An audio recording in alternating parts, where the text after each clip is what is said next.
इसी बीच बड़ी खबर, इलाहाबाद हाईकोर्ट ने बड़ा फैसला लिया। लिव इन रिलेशनशिप पर बड़ा आदेश दे दिया गया। कहा पहली शादी कानूनी तौर पर वैलिड, पार्टनर से भरण पोषण का हक नहीं है।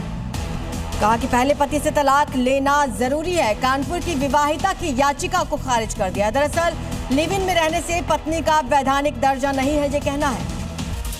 दिल्ली एनसीआर में प्रदूषण का स्तर आज थोड़ा कम हुआ है, लेकिन स्थिति अब भी गंभीर है। कई इलाकों में अभी भी प्रदूषण स्तर 350 के पार है। आज सुबह 6 बजे बवाना में सबसे ज्यादा AQI 378 दर्ज किया गया। खराब होती हवा के कारण स्वास्थ्य पर इसका गंभीर असर पड़ रहा है। खासकर सांस की बीमारी वाले लोगों के लिए मुश्किलें और भी ज्यादा बढ़ गई हैं।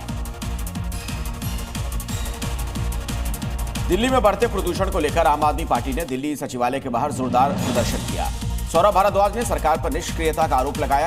उन्हें जगाने के लिए थाली बजाई गई। सौरभ भारद्वाज ने कहा कि अगर दिल्ली का प्रदूषण कम नहीं करना है तो बीजेपी सरकार को फर्जीवाड़ा बंद करना होगा और ईमानदारी से काम करना चाहिए। दिल्ली सरकार ने श्रमिकों और कामकाजी वर्ग को राहत देने के लिए अहम फैसले लिए हैं। सीएम रेखा गुप्ता ने कहा कि दिल्ली में दुकानों और प्रतिष्ठानों को 24/7 खुला रखने की अनुमति दी गई है। रोजगार क्षेत्र में महिलाओं की भागीदारी बढ़ाने के लिए उन्हें नाइट शिफ्ट में काम करने की अनुमति दी गई है।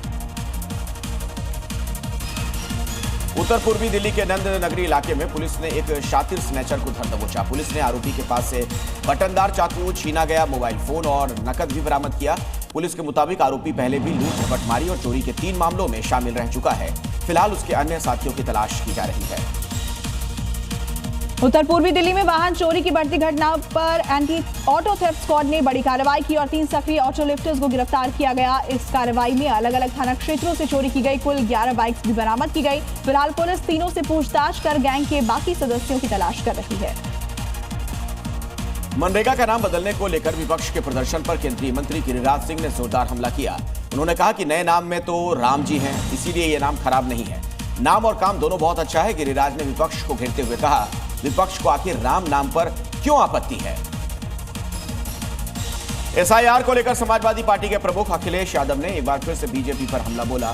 अखिलेश ने SIR को बीजेपी की सोची समझी साजिश बताते हुए कहा, बीजेपी सरकार ने SIR के जरिए NRC किया है। अखिलेश ने कहा कि बीजेपी ने सबसे ज्यादा वोट वहां कटवाए जहां बीजेपी हार रही है।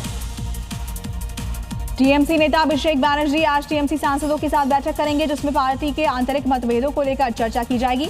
इस बीच अभिषेक बैनर्जी ने बीजेपी को चैलेंज देते हुए कहा कि 2021 में टीएमसी का वोट प्रतिशत जो भी था वो इस बार बढ़ेगा और अगर टीएमसी का वोट प्रतिशत नहीं बढ़ा तो जो बीजेपी कहेगी वो करूंगा।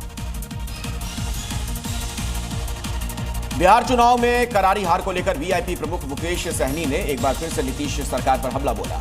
उन्होंने कहा कि जनता हमारे साथ थी, लेकिन आखिरी वक्त बीजेपी ने वोट लेने के लिए 20,000 करोड़ रुपए खर्च किए। मुकेश सहनी ने जनता के साथ हुए धोखे को लेकर धरना प्रदर्शन करने की बात कही।